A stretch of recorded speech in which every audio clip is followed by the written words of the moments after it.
السلام علیکم ورحمۃ اللہ وبرکاتہ۔ الحمد للہ رب العالمین والصلاة والسلام علی سید الانبیاء والمرسلین وعلی آلہ واصحابہ اجمعین۔ اعوذ باللہ السمیع العلیم من الشیطان الرجیم، بسم اللہ الرحمن الرحیم۔ کل رات کو ریسٹرڈ جماعت المسلمین کے ایک عالم نے اہل حدیثوں کو پیغام بھیجا، جس میں انہوں نے ایک اہل حدیث خطیب صاحب کی تقریر سنائی، جو شیخ خطابت میں جو جمہوریت پر گفتگو فرما رہے تھے، اور عبدالحمید صاحب نے ان کی باتوں سے غلط نتائج اخذ کیے۔ اس کا جو خلاصہ بتایا، لب لباب بتایا، اپنے الفاظ میں وہ باتیں کہہ دیں کہ جو شاہ صاحب نے اپنی تقریر میں نہیں کی تھیں۔ بہرحال اگر شاہ صاحب بھی کرتے تو وہ اتنی غلط ہوتی جتنی کہ کوئی اور کرتا، چونکہ کفر و شرک کے فتوے لگانے سے پہلے دلائل پر غور کرنا چاہیے کہ جن دلائل کی بنیاد پر ہم کفر و شرک کے فتوے لگا رہے ہیں، وہ دلائل ان کے افعال اور اعمال پر منطبق ہو بھی رہے ہیں یا نہیں۔ جس بنیاد پر، جس ریزن پر ہم ایک چیز کو کفر و شرک قرآن و سنت سے ثابت کرتے ہیں، قرآن و سنت سے ہی ثابت ہو سکتا ہے، اپنی طرف سے تو کسی چیز کو کفر و شرک نہیں کہہ سکتے۔ اب ہم کسی کو کہہ رہے ہیں کہ بھئی یہ اس کفر و شرک کی وجہ سے جو ہے مشرک ہے یا کافر ہے، یا اس کے عمل میں کفر و شرک پایا جاتا ہے، یہ کفر و شرک کا مرتکب ہے، تو ہمیں دیکھا جائے گا کہ وہ عمل اس کے اندر پایا جاتا بھی ہے یا نہیں۔ پر الجمہوریت کے حوالے سے جب ہم نے دیکھا تو سید مسعود احمد صاحب نے 2 کتابوں میں کچھ بحث کی ہوئی ہے، یعنی عام جو کتابیں ہیں ان کی۔ ایک ان کی توحید المسلمین ہے، جس کے آخر میں یعنی چند صفحات پر اس پر بحث ہے، صفحہ 322، 323، 24 اور 25 کے کچھ حصے پر۔ اسی طرح ان کا ایک کتابچہ الجماعہ ہے، الجماعت کے نام سے، اس کے صفحہ 14، 15، 16 پر بھی جمہوریت سے متعلق کچھ بحث ہے۔ آئیے دیکھتے ہیں، کیونکہ انہوں نے کوئی جو عبدالحمید صاحب نے گفتگو کی شہداد کوٹ والا، اس میں انہوں نے کوئی دلائل وغیرہ نہیں دی ہے، بس اہل حدیث عالم کی تقریر سنائی اور اپنا من چاہا تبصرہ کر دیا۔ تو میں نے سوچا کہ علمی گفتگو ان کی اس عجیب و غریب گفتگو سے الگ پیش کی جائے۔ تو دلائل جو ہیں وہ سید مسعود احمد صاحب نے دیے ہیں جمہوریت کے خلاف۔ آئیے غور کرتے ہیں کہ سید مسعود احمد صاحب کے دلائل کی کیا حیثیت ہے، اور ان سے کیا بات ثابت ہو رہی ہے، اور کیا چیز کفر و شرک ثابت ہو رہی ہے، اور وہ چیز ہمارے ہاں جو کتاب و سنت کے دعوے دار ہیں، دیندار ہیں، کتاب و سنت کو ماننے والے ہیں، توحید اور اسلام پر قائم ہے اور کفر و شرک سے بیزار اور بری ہیں اور بچے ہوئے ہیں، وہ جمہوریت کی وجہ سے کافر مشرک ثابت ہوتے ہیں یا نہیں۔ یہ غور کرتے ہیں۔ ہم دیکھتے ہیں کہ مدیر تکبیر نے جب یہ لکھا تھا کہ اس قوم کو اگر کوئی چیز راس آ سکتی ہے تو ایک ایسی جمہوری تحریک ہے جو پوری قوم کو ایک انجمن سمجھ کر شروع کی جائے، تو اس کے جواب میں سید مسعود احمد صاحب نے لکھا، مندرجہ بالا تحریر سے معلوم ہوتا ہے کہ اسلام میں جمہوریت نام کی کوئی چیز موجود ہے، یہ قطعاً صحیح نہیں ہے۔ یہ مسعود احمد صاحب کہہ رہے ہیں کہ اسلام میں جمہوریت نام کی کوئی چیز نہیں ہے، یہ قطعاً صحیح نہیں ہے۔ اسلام میں شورائیت ہے، جمہوریت نہیں۔ آگے لکھتے ہیں کہ شرعیت میں بھی جمہور شریک نہیں ہوتے، بلکہ چند ذی علم اور ذہین اشخاص شریک ہوتے ہیں جن کو خلیفہ منتخب کرتا ہے، جمہور منتخب نہیں کرتے۔ یعنی وہ کہہ رہے ہیں کہ جمہوریت نہیں ہے، شرعیت ہے، شورا فیصلے کرے گی۔ اور شورا کے بارے میں پھر آگے ان کا یہ فرمان ہے کہ اس میں جمہور شریک نہیں ہوتے، بلکہ چند ذی علم اور ذہین اشخاص شریک ہوتے ہیں جن کو خلیفہ منتخب کرتا ہے، جمہور منتخب نہیں کرتے۔ یہ جو جملے ہیں مسعود احمد صاحب کے کہ چند ذی علم اور ذہین اشخاص شریک ہوتے ہیں شورا میں جن کو خلیفہ منتخب کرتا ہے، جمہور منتخب نہیں کرتے، نہ تو یہ قرآن مجید کی کسی آیت کا ترجمہ ہے، اور نہ ہی یہ رسول اللہ صلی اللہ تعالیٰ علیہ وسلم کی حدیث ہے، نہ ہی خلفائے راشدین میں سے کسی کا قول ہے کہ شورا کیسے بنائی جائے گی۔ کہ ہمارے ہاں پارلیمنٹ کو شورا سمجھا جاتا ہے، تو شورا کو، پارلیمنٹ کو شورا کہا جانے کے خلاف ہی مسعود احمد صاحب یہ بات کہہ رہے ہیں کہ شورا کس چیز کو کہا جاتا ہے۔ تو مسعود احمد صاحب نے بتایا کہ بھئی جمہور شریک نہیں ہوتے، بلکہ کیا ہوتا ہے، چند ذیل اور ضعیل اشخاص شریک ہوتے ہیں جن کو خلیفہ منتخب کرتا ہے، جمہور منتخب نہیں کرتے۔ خلیفہ منتخب کرتا ہے، جمہور منتخب نہیں کرتے۔ یہ بات مسعود احمد صاحب نے جو کہی ہے قرآن و حدیث میں نہیں ہے، نہ ہی کسی صحابی نے یہ بات کہی ہے کہ جی شورا جو ہے نا وہ خلیفہ منتخب کرے گا۔ اور اس طرح کا تصور، یعنی ان الفاظ کے ساتھ، نہ تو یہ قرآن و حدیث کا ترجمہ ہے اور نہ قرآن و حدیث سے کوئی ایسی بات ثابت ہوتی ہے۔ فہم ہے ان کا، ایسا یہ سمجھے تھے۔ میں آپ کو عرض کر دیتا ہوں، قرآن مجید میں آپ دیکھیں شورا کا ذکر یا مشورے کا ذکر دو مقام پر ہے۔ سب سے پہلے جو ہے اللہ سبحانہ و تعالیٰ نے اس کا ذکر فرمایا، یعنی کہ سب سے پہلے تو نہیں کہہ سکتا میں، مطلب اللہ تعالیٰ نے دو مقامات پر اس کا ذکر فرمایا، تو آپ سن لیجئے، میں دونوں مقام آپ کے سامنے تلاوت کر دیتا ہوں۔ سب سے پہلے آپ دیکھیں سورہ آل عمران۔ سورہ آل عمران میں اللہ رب العالمین نے ارشاد فرمایا کہ فَبِمَا رَحْمَةٍ مِّنَ اللَّهِ لِنْتَ لَهُمْ۔ یہ سورہ آل عمران سورت نمبر 3 آیت نمبر 159، 159۔ فرمایا فَبِمَا رَحْمَةٍ مِّنَ اللَّهِ لِنْتَ لَهُمْ وَلَوْ كُنْتَ فَظًّا غَلِيظَ الْقَلْبِ لَانفَضُّوا مِنْ حَوْلِكَ فاعف عنهم واستغفر لهم وشاورهم في الأمر فإذا عزمت فتوكل على الله إن الله يحب المتوكلين۔ اس آیت قرآنیہ میں اللہ سبحانہ و تعالیٰ نے نبی علیہ الصلوۃ والسلام کو مشورے کا حکم دیا۔ فرمایا فبما رحمت من اللہ، یہ اللہ تعالیٰ کی طرف سے بہت بڑی رحمت ہے اللہ سبحانہ تعالیٰ کی کہ آپ صلی اللہ تعالیٰ علیہ وسلم ان کے لیے نرم کر دیے گئے۔ اگر آپ بدخلق ہوتے، خلق آپ کا اچھا نہ ہوتا، سخت دل ہوتے، تو یقیناً وہ آپ کے گرد سے منتشر ہو جاتے۔ لنفضوا، یعنی آپ کے ارد گرد جو جمع رہتے ہیں تو یہ آپ سے منتشر ہو جاتے۔ فاعف عنہم، بس آپ ان سے درگزر فرمایا کریں۔ واستغفر لہم، ان کے لیے استغفار کیا کریں۔ وشاورہم فی الامر، اور آپ ان سے مشورہ کر لیا کریں۔ اب رسول اللہ صلی اللہ تعالیٰ علیہ وسلم کے ارد گرد مخصوص لوگ ہی ہوتے تھے، آپ نے کچھ مخصوص لوگ رکھے ہوئے تھے مشورہ کے لیے؟ تو ایسا نہیں ہے، تمام ایمان والے مراد ہیں، چونکہ آپ صلی اللہ علیہ وسلم تمام ایمان والوں کے لیے نرم کر دیے گئے تھے۔ آپ آیت پر غور کیجئے، فرمایا یہ اللہ تعالیٰ کی بہت بڑی رحمت ہی ہے، یعنی رحمت ہی سبب ہے، اس کا ریزن، اس کی وجہ رحمت ہی ہے کہ آپ جو ہے نا ان کے لیے نرم خو بنائے گئے۔ لنت لہم، آپ ان کے لیے بڑے نرمی فرمانے والے بنائے گئے۔ آپ کا مزاج ایسا ڈال دیا اللہ سبحانہ تعالیٰ کی رحمت سے اللہ تعالیٰ نے کہ آپ بڑی نرمی فرمانے والے، نبی کریم صلی اللہ علیہ وسلم سے کہا جا رہا ہے۔ تو تمام ایمان والوں کے لیے نرم تھے، کیونکہ سورہ توبہ کی آخر میں فرمائے کہ وَبِالْمُؤْمِنِينَ رؤوف الرحیم، تمام ایمان والوں کے لیے آپ بہت زیادہ شفقت برتنے والے، بہت زیادہ رحم کرنے والے۔ پھر آگے فرمایا کہ اگر آپ سخت، یعنی کہ آپ کا اخلاق اچھا نہ ہوتا، آپ سخت دل ہوتے، تو یہ آپ سے منتشر ہو جاتے آپ کے ارد گرد سے۔ تو آپ ان کو معاف، ان سے درگزر فرمائیے اور ان کے لیے استغفار کیجیے۔ سب ایمان والوں کے لیے حکم دیا جا رہا ہے نا۔ تو آگے اللہ تعالیٰ نے فرمایا کہ وَشَاوِرْهُمْ فِي الْأَمْرِ، اور آپ ان سے مشورہ کر لیجئے۔ مخصوص نہیں کی اللہ تعالیٰ نے مسلم کہ ان مسلمین سے آپ نے مشورہ کرنا ہے، شورا الگ سے بنا دینی ہے، ایسا کچھ نہیں۔ آیت سے آپ پڑھیں گے تو آپ کی سمجھ میں آ جائے گا کہ باقی ساری باتیں عام ہیں، باقی ساری باتیں عام ہیں، یعنی نرم کیے گئے تو ہر ایک کے لیے نرم کیے گئے تھے، صرف شورا کے لیے نہیں نرم کیے گئے تھے۔ چند ذی علم اشخاص، منتخب اشخاص، افراد کے لیے نرم کر دیے گئے تھے، یہ مفہوم قطعاً نہیں ہے۔ اور آپ کے ارد گرد چند ذی علم اور چند منتخب اشخاص ہی نہیں ہوا کرتے تھے، ہر صحابی اللہ کے رسول صلی اللہ علیہ وسلم کی مجلس میں بیٹھتا اور ہر کوئی اللہ کے رسول صلی اللہ علیہ وسلم کے ارد گرد رہا کرتا، مدینے کے لوگ۔ ان سب سے مشورہ لینے کا عام حکم دیا کہ وَشَاوِرْهُمْ فِي الْأَمْرِ، آپ ان سے مشورہ لیجئے، معاملات میں ان سے مشورہ کیجئے۔ اس آیت میں اللہ تعالیٰ نے مشورہ کا ذکر کیا، مشورہ یا مشورہ دونوں کہہ سکتے ہیں۔ فَإِذَا عَزَمْتَ، بس جب آپ عزم کریں، کسی بات کا پختہ ارادہ فرما لیں، تو پھر آپ اللہ پر بھروسہ کیجئے، بے شک اللہ تعالیٰ توکل کرنے والوں سے، یعنی اللہ اپنے آپ پر بھروسہ کرنے والوں سے محبت فرماتا ہے۔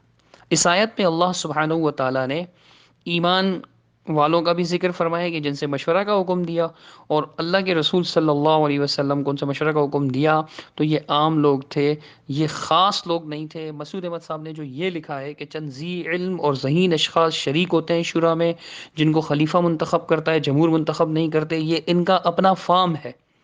آیت سے یہ معلوم نہیں ہوتا کہ جی اللہ کے رسول صلی اللہ علیہ وسلم کے جو شورا کے ارکان تھے یہ منتخب ارکان تھے، یہ چند ذی علم اشخاص تھے، جن کو اللہ کے رسول نے منتخب فرمایا تھا. ایسا نہیں، اللہ نے عام حکم دیا. آیت کا سیاق و سباق یعنی آیت کے الفاظ باقی تمام معاملات دیکھیں تو وہ عام ہیں. اب شاورہم فی الامر کو اگر خاص کریں گے کہ یہ شورا کی کمیٹی کے لیے تھے یا کوئی شورا کی کمیٹی بھی تھی رسول اللہ صلی اللہ علیہ وسلم کی، تو یہ ان کا فام تھا سید مسعود احمد رحمہ اللہ کا. وہ ایسا سمجھے تھے. کوئی آیت کا یہ ترجمہ نہیں ہے، کسی حدیث کا یہ ترجمہ نہیں ہے. ان کا فام غلط بھی ہو سکتا ہے دلیل کی روشنی میں.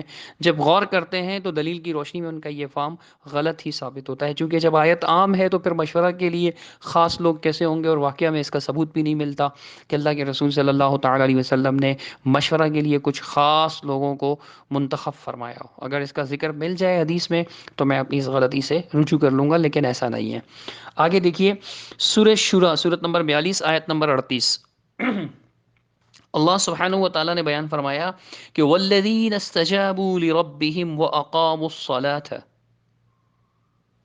اور وہ لوگ جنہوں نے اپنے رب کا حکم مانا اور نماز قائم کی. وامرهم شورى بینہم، ان کا امر جو ہے، کام یا عمارت کا معاملہ، یہ آپس میں مشورہ کرنا ہے. ومما رزقناهم ينفقون، اور ہم نے جو کچھ دیا اس میں سے وہ خرچ کرتے ہیں. تو یہاں بھی مشورہ کا ذکر ہے. اللہ سبحانہ تعالیٰ نے مشورہ کا ذکر فرمایا کہ ان کا معاملہ شورا سے طے ہوتا ہے، مشورہ سے طے ہوتا ہے، شورا کے لفظ ہیں. لیکن یہاں بھی تمام لوگوں کا ذکر ہے کہ وہ تمام لوگ جو اپنے رب کا حکم مانتے ہیں اور نماز قائم کرتے ہیں. رب کا حکم ماننا اور نماز قائم کرنا تو تمام ایمان والوں پر فرض ہے. تو ان کا معاملہ کیا ہوتا ہے کہ وہ شورا سے طے کرتے ہیں، یعنی ہر ایک سے مشورہ ہوگا. ہر ایک سے مشورہ ہوگا. یہ معاملات میں ہر ایک سے مشورہ ہوگا. اب ہر ایک سے مشورہ کے لیے کچھ لوگوں نے یہ سمجھا کہ جی کچھ منتخب ارکان منتخب یعنی کر دیے جائیں کہ ان کو یہ ہماری طرف سے یہ ہوگا تو پھر آگے جو ہے نا وہ پارلیمنٹ بنتی ہے. یہ فام ہے، جیسے مسعود احمد صاحب کا فام ہے، ایسے یعنی فہم جو انہوں نے سمجھا، یہ ان کا فام اسی طرح. تیسری ایک آیت میں تشاور کے لفظ ہیں کہ ان تشاور بینہما، کہ ان کے مشورے سے. تو وہ صرف ماں باپ کے لیے دودھ پلانے کے مسئلے میں تشاور کا لفظ ہے کہ بچے کو کتنا عرصہ دودھ پلانا ہے، کب چھڑانا ہے، اس کے بارے میں مشورہ کر لیا کریں. سورہ بقرہ کی آیت میں تشاور کے لفظ ہیں. اچھا، تو یہ جو بات ہے مسعود احمد صاحب کی، یہ کسی دلیل سے ثابت نہیں ہے کہ شرائیت میں بھی جمہور شریک نہیں ہوتے، بلکہ چند ذی علم اور ذہین اشخاص شریک ہوتے ہیں جن کو خلیفہ منتخب کرتا ہے، جمہور منتخب نہیں کرتے. نہ تو یہ قرآن و حدیث کی کسی آیت کا ترجمہ ہے اور نہ ہی جو ہے نا وہ کسی صحابی کا قول. یہ مسعود احمد صاحب کا فام ہے، وہ سمجھے تھے اور اس فام میں غلطی کا مکمل امکان ہے. جو لوگ یہ سمجھتے ہیں کہ جی جماعت المسلمین کے پاس جو کچھ ہے اس کا انکار کفر ہے، ان کے لیے اس بات کو ہضم کرنا مشکل ہوگا. تو برائے مہربانی اختلاف برائے اختلاف کے بجائے، جیسے ہم نے دلیل سے وعدے کیا کہ شورا خاص لوگوں کے لیے نہیں ہے، آیت پڑھ کر آیت کے مفہوم سے یہ بات ثابت کیا کہ جہاں نبی علیہ الصلوۃ والسلام کو شورا یعنی مشورہ کا حکم دیا گیا تو وہاں آپ کہیں گے کہ جی وہ تو ان سے بڑے خاص کون ہو سکتے ہیں، وہ صحابہ تھے.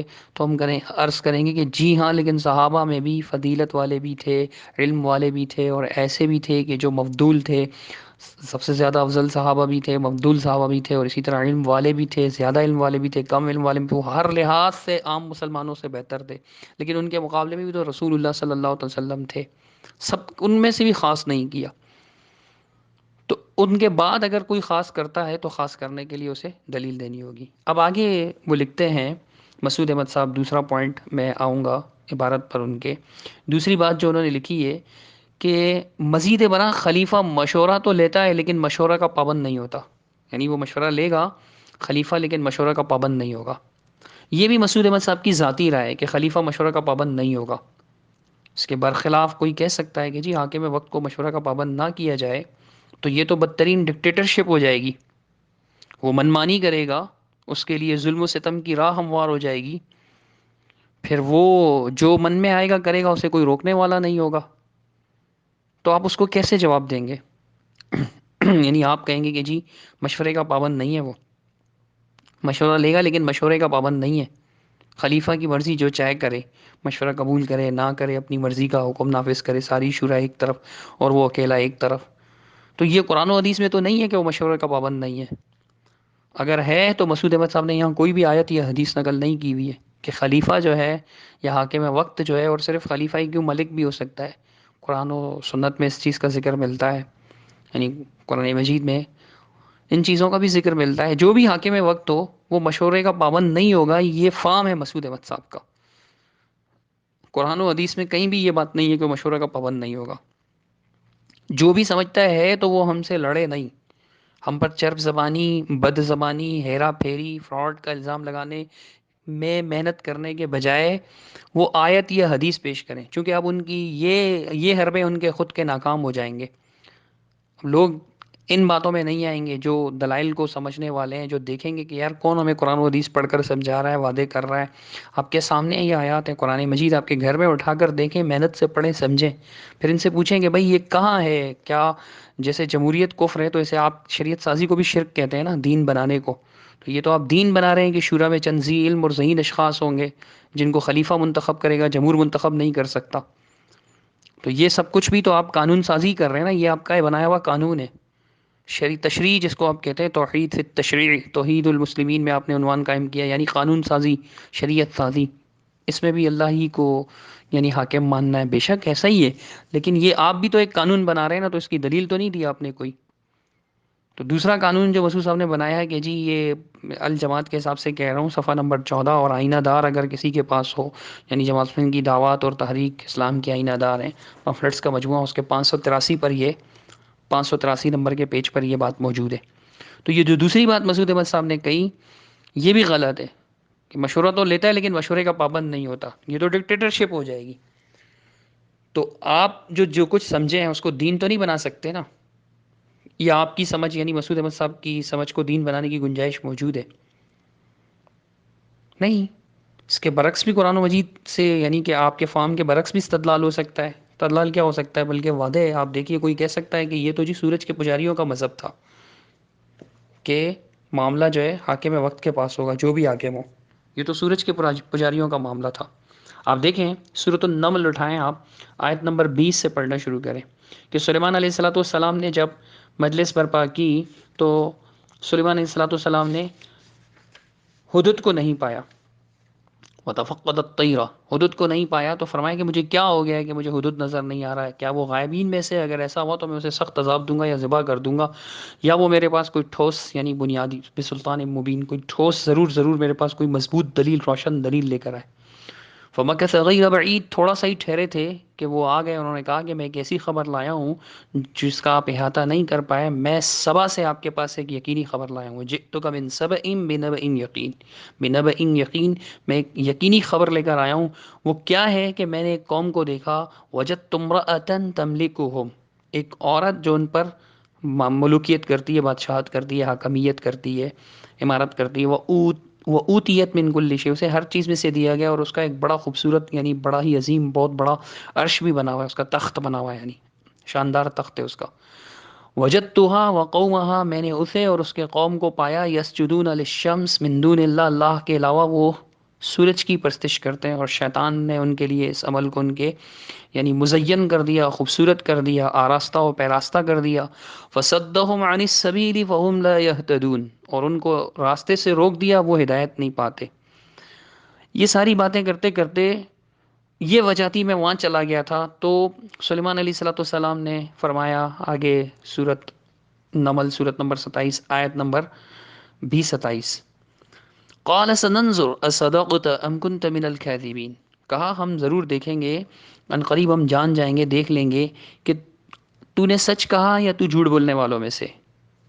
اذهب بکتابی هذا، میرا یہ خط لے جائیے، میرا یہ خط لے جا. فَأَلْقِهْ إِلَيْهِمْ، ان کی طرف پھینک دے. ثُمَّ تَوَلَّ عَنْهُمْ، پھر ان سے پیٹ پھیر لے. فَانْظُرْ مَاذَا يَرْجِعُونَ، دیکھو وہ کیا کرتے ہیں، یعنی ان کا اگلا پلان کیا ہوتا ہے. جیسے ہی وہ خط لے کر وہاں پہنچا ہدہد، اور اس نے وہ خط ڈال دیا. قالت یا ایھا الملأ انی القی الی کتاب کریم، تو اس خاتون نے کیا کہا کہ اے سرداروں، میں نے بے شک میری طرف ایک عزت والا خط پھینکا گیا ہے، یعنی کوئی یہاں خط رکھ کر گیا ہے، خط پھینک کر گیا ہے، میرے لیے خط ڈال کر گیا ہے. اور اس میں کیا لکھا ہوا ہے کہ انہ من سلیمان، یہ سلیمان علیہ الصلوۃ والسلام کی طرف سے ہے. وانہ بسم اللہ الرحمن الرحیم، یعنی اس میں یہ ہے کہ اللہ بہت زیادہ رحم کرنے والے، نہایت مہربان کی نام سے، میں نہایت مہربان کے نام سے. اللہ تعلو علی واتونی مسلمین، یہ کہ میرے مقابلے میں سرکشی نہ کرنا اور فرما بردار بن کر میرے پاس آ جانا. واتونی مسلمین، مسلمین بن کر، فرما بردار بن کر میرے پاس آ جانا. اب یہ خط اس کو ملا تو کیا کہتی ہے؟ قالت یا ایھا الملأ افتونی فی امری، اے سرداروں مجھے میرے معاملے میں تم لوگ جو ہے وہ میرا معاملہ حل کرو، مجھے فتویٰ دو. فتویٰ دو مطلب مجھے بتاؤ، اس کا حل بتاؤ مجھے کہ کیا کرنا ہے، حل بتاؤ اس کا. تو ان لوگوں نے کیا جواب دیا؟ پہلے ملکہ نے کہا کہ ما کنت قاطعتا امری حتی تشہدون، ما کنت قاطعتا امری حتی تشہدون، میں قطعی فیصلہ نہیں کرنے والی، کوئی بھی، میں کوئی بھی قطعی فیصلہ کرنے والی نہیں جب تک تم میرے پاس موجود ہو، جب تک تم گواہی نہ دو، تم کچھ نہ کہو، تب تک جو ہے میں، تم کوئی بات لے کر نہ ہو تب تک میں کوئی قطعی فیصلہ نہیں کروں گی. یہ ملکہ ان سے جو ہے وہ فیصلہ طلب کر رہی ہے. میں بات یہ کرنے چاہ رہا تھا کہ آخری آپشن، لاسٹ آپشن، اختیار، ٹوٹل اختیار، کلی اختیار جو ہے اس کے پاس ہے، وہ مشورے کا پابند نہیں ہوگا. بادشاہ یا حاکم وقت یا خلیفہ یا امام یا امیر، یہ ڈکٹیٹرشپ ہے اور یہ سورج کی پوجا کرنے والوں کا مذہب ہے. کوئی یہ بھی کہہ سکتا ہے، قرآن سے استدلال کرتے ہوئے کہے گا. تو یہ ساری آیت میں نے آپ کے سامنے پیش کی. ان کی بادشاہ تھی، ملکہ تھی. انہوں نے سب کو جب یہ باتیں کہیں اپنے درباریوں کو، تو درباریوں نے جواب میں کیا کہا؟ قالوا نحن اولو قوت، کہا ہم جو ہیں بڑی قوت والے ہیں، وہ اولو بأس شدید، اور ہم جو ہیں بہت سخت جنگجو لوگ ہیں. والامر الیک، لیکن معاملہ سارے کا سارا آپ کے سپرد ہے. والامر الیک، اختیار آپ کے سپرد ہے. فانظری ماذا تأمرین، بس آپ دیکھیے آپ کیا حکم کرتی ہیں. تو کیا حکم دیتی ہے؟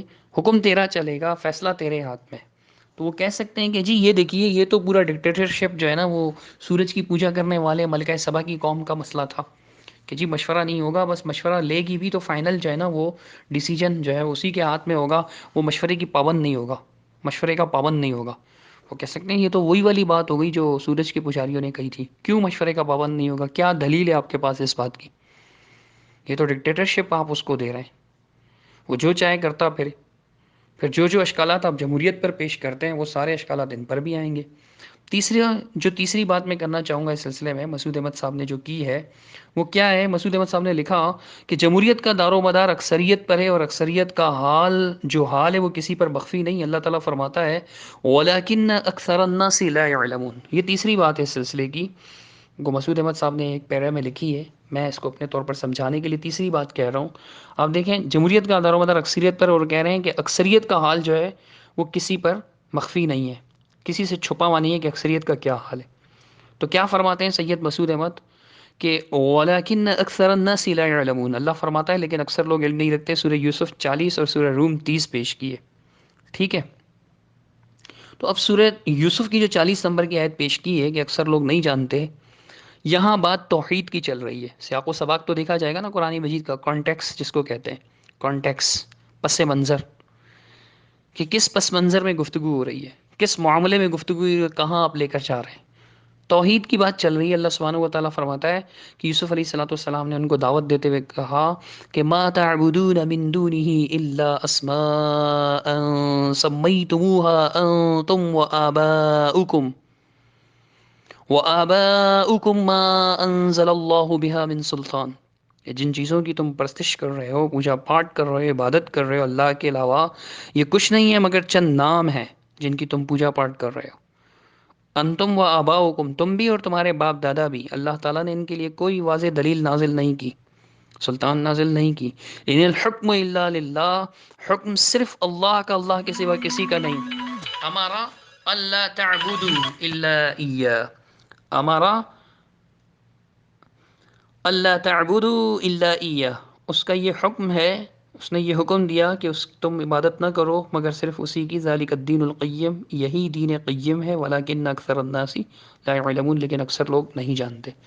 یعنی جو لوگ غیر اللہ کی عبادت کرتے ہیں ان کی بات چل رہی ہے کہ اکثر لوگ نہیں جانتے. یوسف علیہ السلام اپنی قوم کو مخاطب ہیں مصر میں. تو اب مصر کے جو لوگ ہیں وہ تو فرعون کی پوجا کیا کرتے تھے، اس وقت کے بادشاہ کی پوجا کیا کرتے تھے، اس وقت کے بادشاہ کی پوجا کیا کرتے تھے. تو یوسف علیہ الصلوۃ والسلام ان سے کہہ رہے ہیں کہ اکثر لوگ نہیں جانتے اس بات کو جو میں توحید کی دعوت دے رہا ہوں. تو اس وقت تو اکثر لوگ توحید کی دعوت کو نہیں جانتے تھے. اب یہاں پر ہر جگہ تو یہ بات فٹ نہیں آئے گی نا. چلیں آگے بھی دیکھیں. دوسری آیت جو ہے نا سنے سورہ روم کی پیش کی. اب سورہ روم بھی اگر آپ پڑھیں گے تو آپ دیکھیں گے سورہ روم کی آیت نمبر انہوں نے جو ہے 30 پیش کی ہے، لیکن اگر آپ 28 سے دیکھیں گے تو وہاں بھی توحید کا مضمون ہے. مثلا اللہ تعالیٰ نے فرمایا کہ ضرب لکم مثلا من انفسکم هل لکم مما ملکت ایمانکم من شرکاء. فرمایا کہ اللہ تعالیٰ نے تمہارے لیے خود تمہیں میں سے ایک مثال بیان کی ہے، کیا تمہارے لیے ان غلاموں میں سے جن کے تم مالک ہیں تمہارے دائیں ہاتھ کوئی بھی اس رزق میں شریک ہیں؟ تمہارے غلاموں میں سے کوئی شریک ہیں؟ آج کی مثال سمجھنا چاہیں تو مالک اور ملازم کو سمجھ لیں، سیٹھ اور ملازم کو سمجھ لیں، باس اور ملازم کو سمجھ لیں. کیا آپ اپنے ملازم کو اپنے رزق میں اپنے مال میں شریک کرتے ہیں؟ نہیں. تو ایسے غلاموں کو تم لوگ شریک کرتے ہو؟ نہیں شریک کرتے. تو اللہ تعالیٰ نے فرمایا جو ہم نے تمہیں دیا کیا تم اس میں اور تمہارے غلام برابر ہو؟ نہیں. ان سے اس طرح ڈرتے ہو جس طرح تم اپنے آپ سے ڈرتے ہو اس معاملے میں. اس طرح ہم ان لوگوں کے لیے کھول کر آیات بیان کرتے ہیں. اللہ تعالیٰ فرماتا ہے بل اتبع الذین ظلموا، لیکن جو ظالم ہیں جنہوں نے ظلم کیا، اور ان لوگوں نے کیا کیا؟ بل اتبع الذین ظلموا اہواءہم، ظلم کرنے والوں نے اپنی خواہشات کی پیروی کی بغیر علم کے. فمن یہدی من ضل اللہ، تو بس جس اسے کون ہدایت دے سکتا ہے جسے اللہ نے گمراہ کر دیا. وما لهم من ناصرین، ان کا کوئی مدد کرنے والا نہیں. فاقم وجہک للدین حنیفا، آپ یکسو ہو کر اپنے چہرے کو دین کے لیے قائم کیجئے، سیدھا رکھیے. فطرت اللہ التی فطر الناس، اللہ کی اس فطرت کے مطابق جس پر اللہ نے سب لوگوں کو پیدا کیا. فطر الناس علیہا لا تبدیل لخلق اللہ، اللہ کی پیدائش کو کسی طرح بدلنا جائز نہیں ہے. یہی دین قیم ہے، لیکن اکثر لوگ نہیں جانتے. اب یہاں بھی پیچھے توحید کی بات کر رہے ہیں، توحید کو اکثر لوگ نہیں جانتے. تو یہ کہنا کہ اکثریت کا جو حال ہے وہ کسی پر مخفی نہیں ہے، مخفی تو نہیں ہے. اب آگے کیا فرماتا ہے اللہ تعالیٰ؟ تیسری آیت مسعود احمد صاحب نے نقل کی کہ وَإِن تُطِعْ أَكْثَرَ مَن فِي الْأَرْضِ يُضِلُّوكَ عَن سَبِيلِ اللَّهِ. اور اے رسول اگر آپ دنیا میں بسنے والے انسانوں کی اکثریت کا کہنا مان لیا تو آپ کو اللہ کے راستے سے یہ بھٹکا دیں گے. اگر اکثریت کا، دنیا میں بسنے والے اکثریت کا آپ نے کہا مان لیا تو یہ آپ کو سیدھے راستے سے بھٹکا دیں گے. اکثریت کی بات ہر صورت میں غلط ہو یہ لازمی نہیں ہے. مثال کے طور پہ اس وقت آپ دیکھیں رجسٹرڈ جماعت المسلمین کی اکثریت جو ہے وہ اشتیاق صاحب پر متفق ہے، اور ایک بڑی تعداد جو ہے وہ مخالف بھی ہے، کافی تعداد میں لوگ ہیں، لیکن اکثریت تو انہی کی ہے نا جو متفق ہیں. تو کیا وہ اکثریت غلط ہیں؟ اگر اکثریت ہمیشہ ہی غلط ہوتی ہے تو پھر اس صورت میں اس اکثریت کو کیا کہیں گے؟ غلط قرار دیں گے. کہ اشتیاق صاحب کو اکثر لوگ اگر پسند کرتے ہیں اور کچھ لوگ ناپسند کرتے ہیں، اگر اکثریت ہمیشہ ہی غلط ہے تو سوچئے، اکثریت ہمیشہ ہی اگر غلط ہوتی ہے تو سوچئے کہ اس وقت پھر اشتیاق صاحب کی عمارت کو تو یعنی ختم کر دینا چاہیے. کیونکہ اکثریت وہ کہیں گے اکثر مجھ پر راضی ہیں، چند لوگ ہیں جو فتنہ پرور ہیں، فسادی ہیں، فلانے ہیں فلانے، اکثر لوگ میری عمارت پر مطمئن ہیں. تو کیا یہ اکثریت سیدھے راستے سے بھٹکانے والی ہے؟ نہیں. اللہ کے رسول صلی اللہ علیہ وسلم کو جو کہا جا رہا ہے کہ اگر دنیا میں بسنے والے انسانوں کی، یعنی آپ ان انسانوں کی اکثریت کی بات مانیں گے تو وہ اکثریت مشرکین مکہ کی تھی، کفر و شرک کرنے والوں کی تھی. ان کی بات مانیں گے تو سیدھے راستے سے گمراہ کر دیں گے ایمان والوں کو. یہ سمجھایا جا رہا ہے. تو اس سے تو یہ معلوم ہوتا ہے کہ بھائی کفر و شرک کرنے والے باطل پرست اگر اکثریت پر بھی ہوں تو ان کی بات نہ مانی جائے. اب جمہوریت کے ماننے والے کہہ سکتے ہیں کہ جمہوریت کا یہی تو حسن ہے کہ آپ اکثریت کی بات کو بھی رد کر سکتے ہیں، چاہے آپ اکیلے کیوں نہ ہو، آپ 99 لوگوں کے ووٹ کو بھی رد کر سکتے ہیں. آپ کہیں گے ٹھیک ہے تم لوگ متفق ہو، میرا ووٹ تمہارے خلاف ہے. آزادی ہے اس کی. تو اس پوری آیت پر عمل کرنے کا پورا پورا موقع ہے کہ اکثریت ایک طرف ہے، آپ نہیں مانیں ان کی بات، آپ کو آزادی حاصل ہے. تو اس آیت سے تو جمہوریت کی مخالفت تو ثابت نہیں ہو رہی. دیکھیں آپ سمجھیں بات کو کہ اگر آپ اکثریت کی پیروی کریں گے زمین میں بسنے والوں کی تو آپ کیا ہوں گے؟ سیدھے راستے سے گمراہ ہو جائیں گے. اکثریت اگر کوئی غلط بات کہتی ہے تو جمہوریت آپ کو اجازت دیتی ہے یا نہیں دیتی کہ آپ نہ مانیں؟ دیتی ہے نا. کھلم کھلا اختیار ہے جمہوریت کو، تو مطلب ہی یہی ہوا نا کہ آپ نہ مانیں اس کی بات کو، اکثریت کی بات کو، آپ اس کے خلاف ووٹ دے دیں، آپ نہ مانیں، آپ کو کوئی کچھ نہیں کہے گا کہ جی آپ نے کیوں نہیں مانا. یعنی آپ گمراہی سے بچنے کے پورے پورے چانسز ہیں، امکانات ہیں آپ کے پاس. آپ پیروی نہ کریں قرآن و سنت کے مطابق، جس بات کو نہ پائیں اس کی پیروی نہ کریں، کوئی آپ پر زبردستی نہیں کرے گا. تو اس آیت کو بھی جمہوریت کے خلاف پیش کرنا سمجھ سے والا ہے کہ کیسے، مطلب کیسے. ابھی کفر و شرک کی بات رہتی ہے کہ کفر و شرک کیسے، یہ آگے بات ہوگی. تو یہ جو ہے چار باتیں ہوئیں اکثریت سمیت، یا تین باتیں ہوئیں سوری. چوتھی بات جو میں کرنے لگا ہوں وہ یہ ہے کہ سید مسعود احمد صاحب نے لکھا کہ کیونکہ جمہوریت میں مسلم اور کافر کا امتیاز نہیں ہوتا، لہٰذا جو مندرجہ بالا آیت جمہوریت پر پوری طرح منطبق ہوتی ہیں. کیا فرماتے ہیں کہ امتیاز نہیں ہوتا ہے، تو اس وجہ سے یہ آیات جو ہیں پوری طرح منطبق ہوتی ہیں.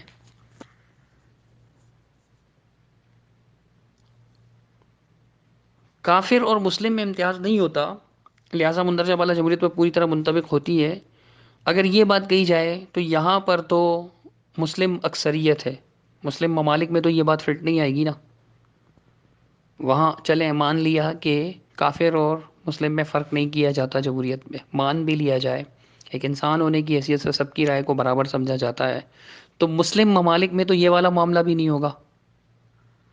اور کفار کے ممالک کو بھی اگر لے لیا جائے تو وہاں بھی، یعنی کافروں کی جمہوریت بھی ہو تو وہاں بھی مسلمان کو تو یہ اختیار ہوتا ہے کہ وہ اس کو نہ مانے، اس بات کو نہ مانے، اس کے خلاف ووٹ دے دے، اس سے اختلاف رائے کر لے. تو یہ پوائنٹ جو پانچواں چوتھا بنتا ہے یہ بھی نہیں بنتی. پانچواں جو پوائنٹ مسعود احمد صاحب نے بنایا ہے، کہتے ہیں ایمان والوں کے، اگر جمہوریت کو صرف مسلمانوں کی حد تک محدود کر دیا جائے تب بھی جمہوریت صحیح نہیں ہوگی. ایمان والوں کے متعلق اللہ تعالیٰ فرماتا ہے کہ وما یؤمن اکثرهم باللہ الا وهم مشرکون، وما یؤمن اکثرهم باللہ الا وهم مشرکون. سورہ یوسف کی آیت نمبر 106 مسعود احمد صاحب نے نقل کی، اور اس کا ترجمہ یوں نقل کیا کہ اور اکثر لوگوں کا حال تو یہ ہے کہ اللہ پر ایمان رکھنے کے باوجود مشرک ہوتے ہیں. تو اب اس آیت سے مسعود احمد صاحب نتیجہ کیا ثابت کر رہے ہیں وہ بھی دیکھ لیجئے، اور آیات کیا کہتی ہیں یہ بھی دیکھ لیجئے. مسعود احمد صاحب اس سے نتیجہ نکال رہے ہیں کہ آیت بالا سے ثابت ہوا کہ ایمان والوں کی اکثریت شرک کی مرتکب ہوتی ہے. تو کیا ایسے لوگوں کی جمہوریت ایسا قانون نہیں بنا سکتی جو شرک یا کفر ہو؟ آپ سوچئے کیا کہتے ہیں کہ ایمان، آیت بالا سے ثابت ہوا کہ ایمان والوں کی اکثریت شرک کی مرتکب ہوتی ہے. ترجمہ بھی اسی طرح سے کیا ہے، اور اکثر لوگوں کا حال تو یہ ہے کہ اللہ پر ایمان رکھنے کے باوجود مشرک ہوتے ہیں. اور پھر کیا کہہ رہے ہیں آگے کہ آیت بالا سے ثابت ہوا کہ ایمان والوں کی اکثریت شرک کی مرتکب ہوتی ہے، تو کیا ایسے لوگوں کی جمہوریت ایسا قانون نہیں بنا سکتی جو شرک یا کفر ہو؟ ایسا قانون تو مطلق العنان حکمران بھی بنا سکتا ہے، ڈکٹیٹر بھی بنا سکتا ہے. کفر و شرک والا قانون تو ڈکٹیٹر بھی بنا سکتا ہے. صرف جمہوریت کا ہی کیا قصور ہے؟ یعنی اگر آپ سارا اختیار ایک فرد کو دے دیں گے، بادشاہ کو، حاکم وقت کو، خلیفہ کو، ایسا تو وہ بھی کر سکتا ہے. اکثریت اگر آپ کہتے ہیں کہ ایمان والوں کی مشرکی ہوتی ہے، تو ایمان والوں کی اکثریت اگر خلافت قائم کر دے، آپ کے اصول پہ کہہ رہا ہوں میں، شاید کہ آپ کو سمجھاؤں گا کہ مفہوم کیا ہے انشاءاللہ. یہ غلط مفہوم نقل کیا ہے مسعود احمد صاحب نے، ہر طرح سے غلط ہے یہ. پتہ نہیں کیوں لوگ اندھی تقلید کرتے ہیں، غور و فکر نہیں کرتے، حتیٰ کہ وہ لوگ جو ان کے یہاں علماء سمجھے جاتے ہیں، میں حیران ہوں کہ انہوں نے کیا پڑھا ہے. پڑھا کیا ہے انہوں نے؟ انہی لوگوں نے پڑھایا، جیسے پڑھایا ویسے پڑھا، خود غور و فکر کی صلاحیت پیدا نہیں ہوئی، ایسی تعلیم نہیں دی کہ ان کے اندر غور و فکر کی صلاحیت پیدا ہو، وہ خود جو ہے وہ گرامر سمجھ کر، قرآن مجید کو دیکھ کر کے سمجھ سکیں کہ کیا صحیح اور کیا غلط ہے. ایسی تمیز پیدا نہیں ہو سکتی ان کے اندر، تو کیا فائدہ ایسی پڑھائی کا؟ بہرحال سنیے، اب آپ جو کہہ رہے ہیں کہ آیت بالا سے ثابت ہوا، یہ غلط بات ہے، میں اس کی تردید بعد میں کروں گا، لیکن میں اس کو مان کر صحیح بھی مان لیا جائے تو تب بھی یہ خلافت پر بھی فلٹ آتی ہے. کیونکہ آپ کہہ رہے ہیں کہ آیت بالا سے ثابت ہوا کہ ایمان والوں کی اکثریت شرک کی مرتکب ہوتی ہے، تو کیا ایسے لوگوں کی جمہوریت ایسا قانون نہیں بنا سکتی جو شرک یا کفر ہو؟ تو کہا جا سکتا ہے، جمہوری کہہ سکتے ہیں آپ کو، جو جمہوریت کو ماننے والے ہیں وہ کہہ سکتے ہیں کہ آیت بالا سے آپ کے نزدیک ثابت ہوا کہ ایمان والوں کی اکثریت شرک کی مرتکب ہوتی ہے، تو کیا ایسے لوگوں کی خلافت اور ان کا خلیفہ ایسا قانون نہیں بنا سکتا جو شرک یا کفر ہو؟ خلیفہ کہہ دینے سے، جمہوریت کا لفظ ہٹا دینے سے آپ نے اس کے ہاتھ پاؤں باندھ تو نہیں دیے کہ وہ ایسا نہیں کہہ سکتا؟ خلیفہ کہہ دینے سے اس کو عصمت کی ڈگری تو نہیں حاصل ہو جاتی؟ معصوم عن الخطا ہونے کی ڈگری تو نہیں حاصل ہو جاتی؟ جمہوریت میں تو چلو اختلاف بھی کیا جا سکتا ہے، اس کے خلاف آواز بھی بولی جا سکتی ہے، تو پھر آپ خلافت میں تو آپ کہتے ہیں کہ جی وہ جو ہے نا امیر مشورے کا پابند بھی نہیں ہوتا، مشورہ لے سکتا ہے، پابند نہیں ہوتا مشورے کا۔ ڈکٹیٹرشپ بھی دی ہوئی ہے آپ نے اس کو۔ یہ آپ کی سوچ ہے، اگر قرآن و حدیث ہے تو میں ڈکٹیٹرشپ کہنے سے توبہ استغفار کر لوں گا، میں ضدی نہیں ہوں، ڈھیٹ نہیں ہوں۔ میں نے بڑا سرچ کیا، مجھے نہیں ملی یہ بات قرآن و حدیث میں کہیں بھی۔ بہت عرصے سے میں یہ بات سنتا آ رہا ہوں، یعنی جب سے جماعت المسلمین کو جانتا ہوں تب سے میں یہ بات جانتا ہوں، اور تب سے میں پڑھتا بھی رہا ہوں، یعنی پڑھاتا بھی رہا ہوں، علماء کرام سے استفادہ بھی کرتا رہا ہوں، مجھے نہیں کوئی اس کی دلیل ملی اس بات کی۔ اب آپ کہتے ہیں کہ آیت بالا سے ثابت ہوا کہ ایمان والوں کی اکثریت شرک کی مرتکب، تو کیا ایسے لوگوں کی جمہوریت ایسا قانون نہیں بنا سکتی جو کفر و شرک ہو، شرک یا کفر ہو؟ صفحہ نمبر 15 الجماع۔ میں کہتا ہوں کہ ایسے لوگوں کی خلافت بھی تو کفر و شرک کا قانون بنا سکتی ہے، تو پھر خلافت غلط کیوں نہیں ہے؟ یہی بات، بالکل یہی سوال خلافت کے بارے میں کر لیجئے گا۔ اب دیکھیں، اس آیت کا یہ مطلب نہیں ہے کہ ایمان، اکثر لوگوں کا حال تو یہ ہے کہ اللہ پر ایمان رکھنے کے باوجود مشرک ہوتے ہیں۔ اس کا یہ مطلب نہیں ہے کہ ایمان والوں کی اکثریت مشرک ہوتی ہے۔ اگر اس کا یہ مطلب ہے تو اس وقت ان کے نزدیک ایمان والے کون ہیں؟ ریسٹرڈ فرقہ کے نزدیک یہ کہتے ہیں نا کہ جماعت المسلمین امت مسلمہ ہے اور امت مسلمہ جماعت المسلمین، یہ ایک ہی چیز ہے، دو الگ الگ چیزیں نہیں ہیں۔ وقار علی صاحب کا خروج نامی کتابچے میں لکھا ہوا ہے۔ تو سوچئے کہ اس وقت ایمان والے تو صرف یہ لوگ ہیں، تو ان کی اکثریت مشرک ہے کیا؟ ہونا تو یہی چاہیے اگر آیت کا یہ مطلب ہے تو۔ آیت بالا سے ثابت ہوتا ہے، مطلب آپ مسعود صاحب کا فارم کتنا غلط ہے آپ خود سوچئے۔ رحمہ اللہ جان بوجھ کے نہیں کیا ہوگا، توجہ نہیں دی ہوگی، اور جو ساتھ میں تھے تو وہ تو جو ہے نا وہ ہاں جی کہنے والے تھے نا۔ ہاں جی امیر صاحب نے ایسا زبردست استدلال کیا آج تک کوئی نہیں کر سکا، ایسے کہنے والے لوگ تھے، تو ان کو کہاں سے سمجھ میں آنا تھا؟ اب جو انہوں نے لکھا ہے الجماعت نامی کتابچے میں کہ آیت بالا سے ثابت ہوا کہ ایمان والوں کی اکثریت شرک کی مرتکب ہوتی ہے۔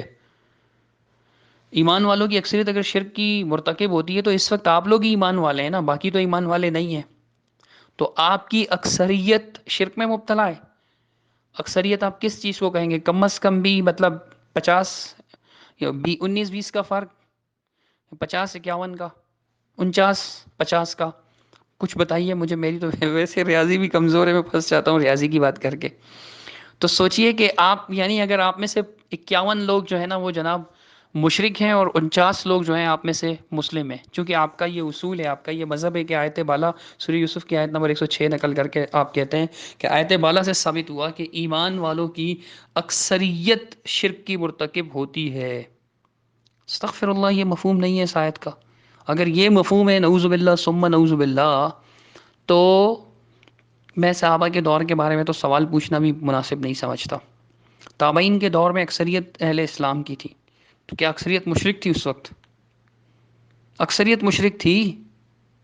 کتنا باطل استدلال ہے، مطلب کتنی بڑی غلط فہمی ہے، اگر بندہ سمجھے، ناراض نہ ہو۔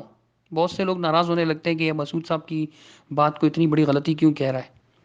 اب سوچیں کہ انہوں نے ایک ایسا فارمولہ بنایا تھا کہ کوئی ان کو بیٹھ کر سمجھانے والا ہوتا تو کہتا حضرت اگر ایمان والوں کی آپ کے نزدیک تو ایمان والے صرف آپ لوگ ہیں، باقی سب تو گئے کافر مشرک ہو چکے ہیں، تو پھر آپ بتائیے کہ آپ کی اکثریت، جماعت المسلمین رجسٹرڈ کی اکثریت جو ہے وہ مشرک ہے، جس جماعت کی چونکہ مسلم صرف آپ ہیں، ایمان والے تو صرف آپ ہیں، باقی تو ویسے ہی کفر و شرک میں ہے نا، فرقے ہیں، ان کی نماز جنازہ بھی نہیں پڑھنی کیونکہ ان کا ایمان ہی نہیں ہے، تو باقی تو ویسے ہی کفر و شرک میں مبتلا ہے نا، باقی تو ویسے ہی چھٹی کر چکے ہیں آپ ان کی، ایمان والے لے دے کر آپ رہ جاتے ہیں، اور آپ کی بھی اکثریت مشرکین کی ہے، جس آپ کے مذہب کے مطابق کہہ رہا ہوں، آپ کی سوچ کے مطابق، آپ کے لٹریچر کے مطابق، جس کی اصلاح باقی ہے۔ میں نے کہا تھا مجھے دو میں کر دوں گا، فری میں کروں گا، پیسے نہیں لوں گا، ڈرتے کیوں ہو؟ بولو، ایگری کرو کہ ہاں آپ اصلاح کر دیں، ہم جو ہے نا وہ تمام جگہ پہ فٹ نوٹ تمام کتابوں میں لگا دیں گے۔ ٹھیک ہے، یہ آپ کے عقیدے کے مطابق، میں اپنے عقیدے کے مطابق نہیں کہہ رہا ہوں، ناراض مت ہوئیے گا، ٹھیک ہے؟ تو اب جب آپ کی اکثریت مشرک ہے اور مسعود احمد صاحب نے التحقیق فی جواب التقلید نامی کتابچے میں لکھ رکھا ہے کہ وَلِلْأَكْثَرِ حُكْمُ الْكُلِّ، اکثر پر کل کا حکم لگتا ہے، یعنی اگر اکثریت خراب ہو تو ٹوٹل خراب ہے۔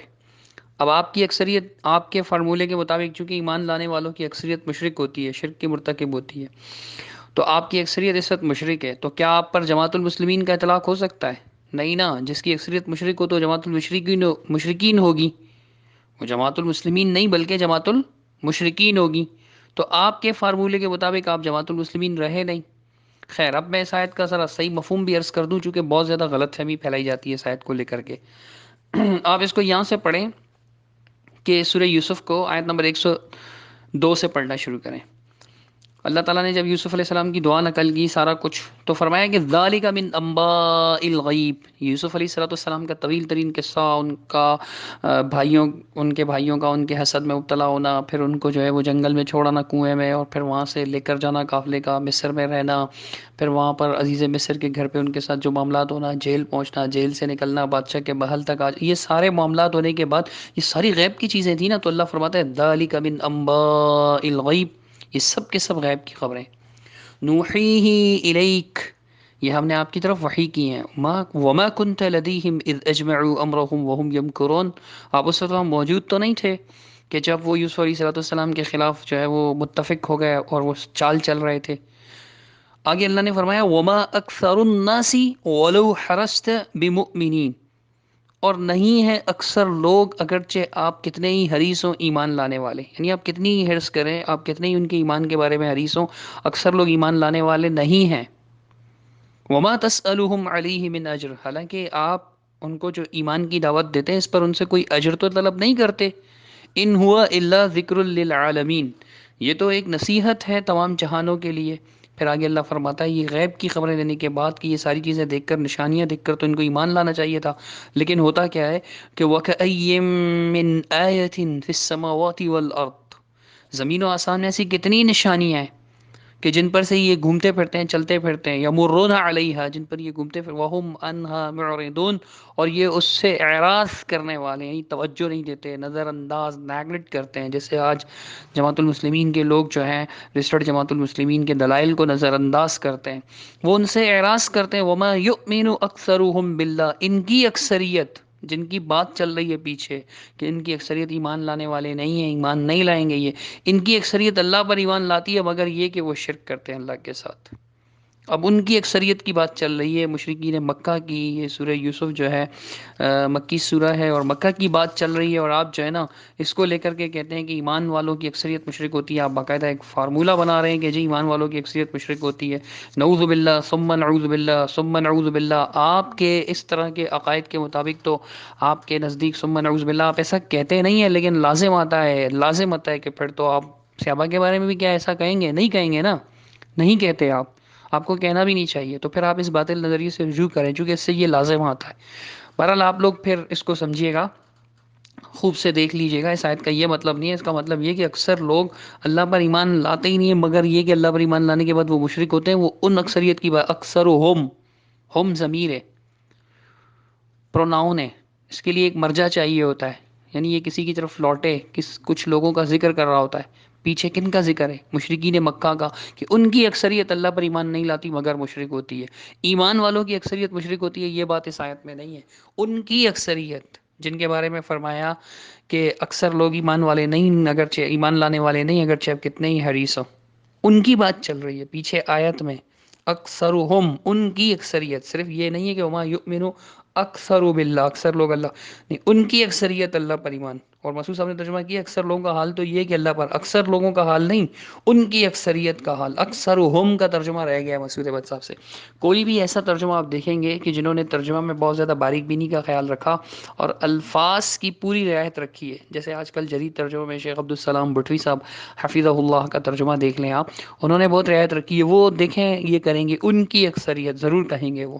اور اسی طرح جو خانوں کی شکل میں، ڈبیا کی شکل میں الگ الگ ترجمہ کرتے ہیں، وہ دیکھیں آپ اکثرہم اگر ساتھ لکھیں گے تب بھی یہ ترجمہ کریں گے، ان کی اکثریت الگ رکھیں گے تو پھر تو کریں گے ہی کہ ان کی اکثریت ان کی، یہ ترجمہ بنتا ہے. تو ان کی اکثریت کی بات چل رہی ہے جو پہلے سے ہی کافر و مشرک تھے، تو وہ اللہ پر ایمان لانے کے باوجود بھی مشرک تھے. ان کی اکثریت، ان میں بہت کم لوگ ایسے تھے کہ جو اللہ پر ایمان لاتے تھے اور پھر شرک سے بچے ہوئے تھے. بہت کم لوگ تھے وہ اسلام میں ہی داخل ہو چکے تھے. یہ مطلب نہیں ہے ایمان والوں کی اکثریت جو ہے مشرک ہوتی ہے.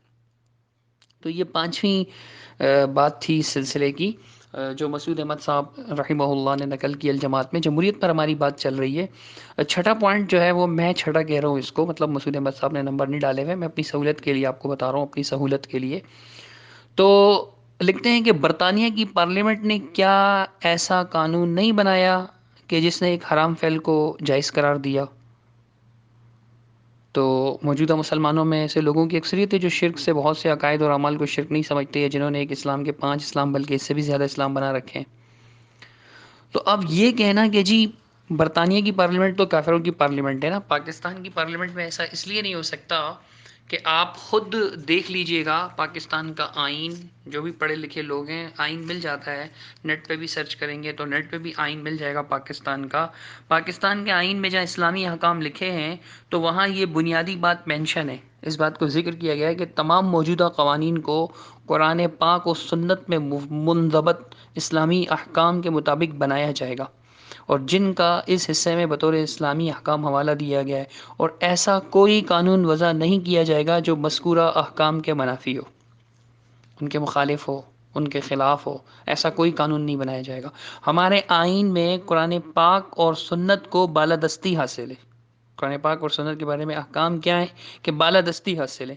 یہ ایک علیحدہ بات ہے کہ اس پر کہیں کوتاہیاں بھی ہیں، کئی جگہ پر اس کو پورا نہیں کیا جا رہا، یہ ایک علیحدہ بات ہے، لیکن ہمارے آئین میں بنیادی طور پر کتاب و سنت کو بالادستی حاصل ہے کہ اس کے خلاف کوئی قانون قانوناً نہیں بنایا جا سکتا، آئیناً نہیں بنایا جا سکتا۔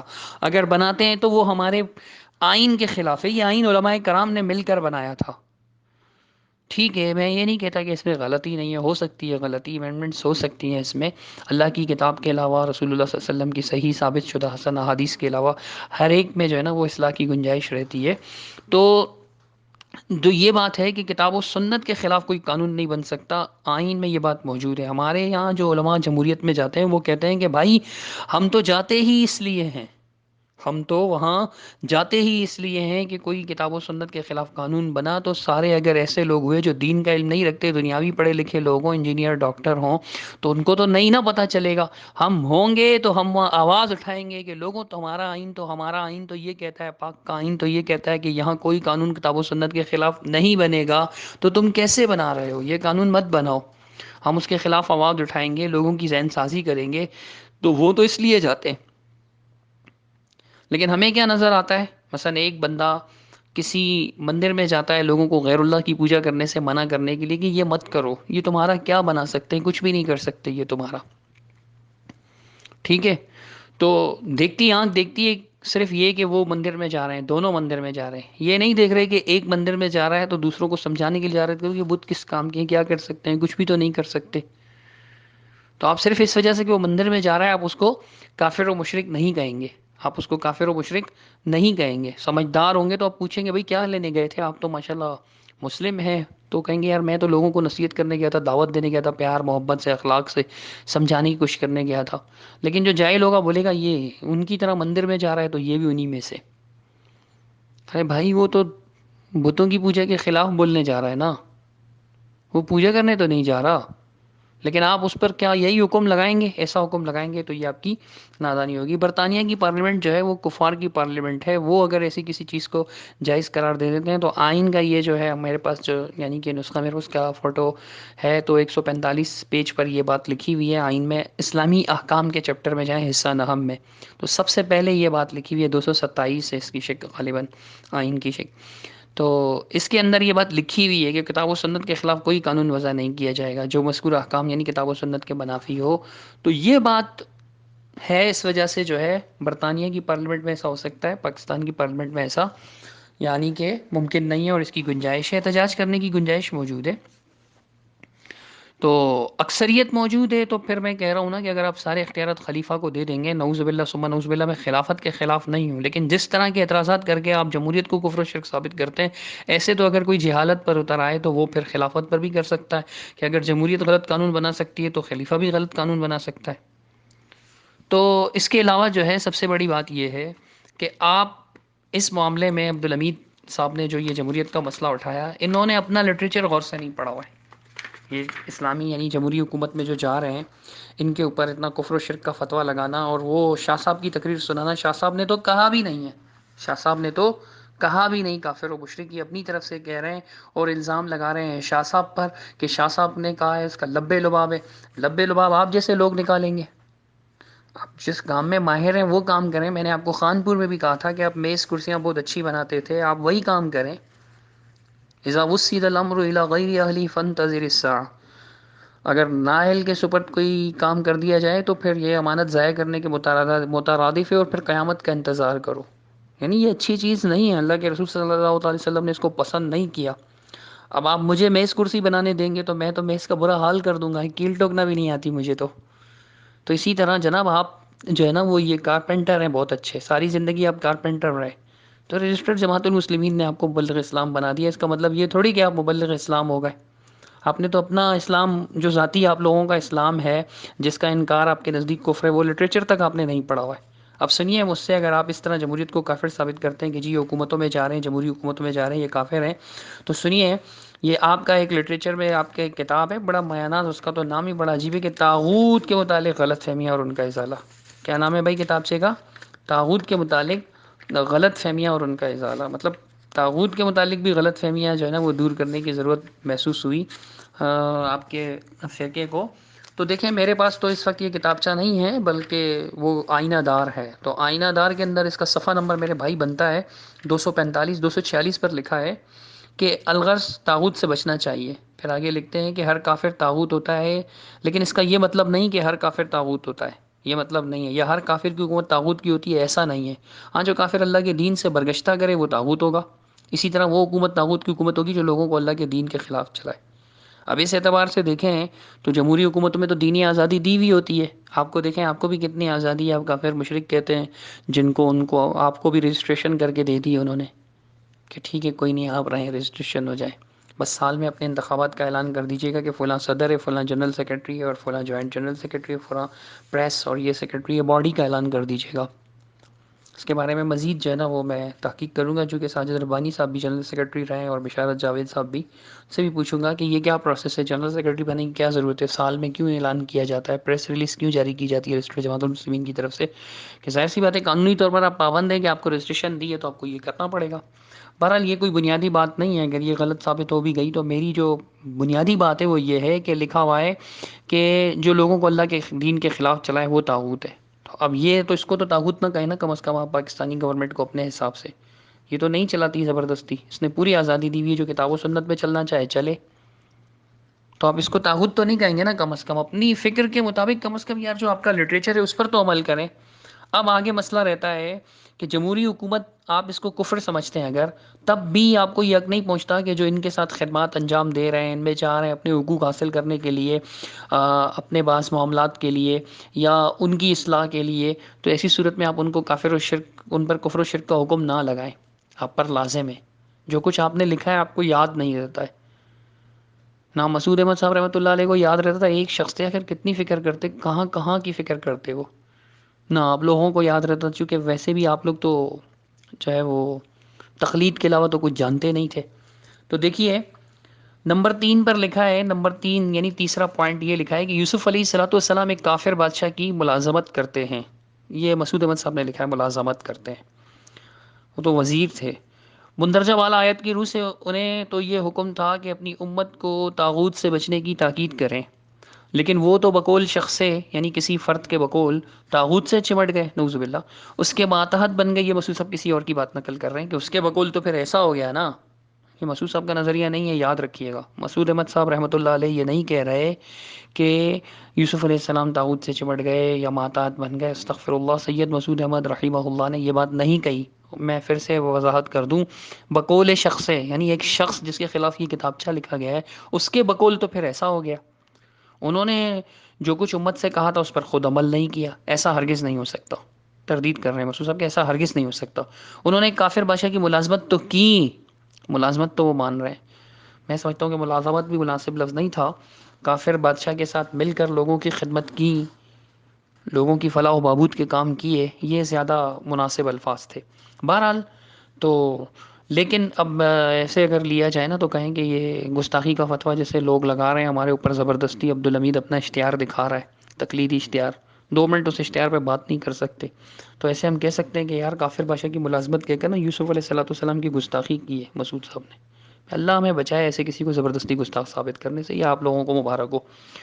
لیکن طاغوت کی ملازمت نہیں کی، کافر کی ملازمت کی۔ آگے لکھتے ہیں یوسف علیہ الصلوۃ والسلام کا زمانے میں کافر بادشاہ کا قانون نافذ تھا۔ کس کا قانون نافذ تھا؟ آپ کہتے ہیں نا جمہوریت کفر ہے، تو مطلب کافر کا قانون کفر ہوگا نا، اسلام تو نہیں ہوگا، اللہ کا قانون تو نہیں ہوگا نا، کافر کا قانون ہے تو۔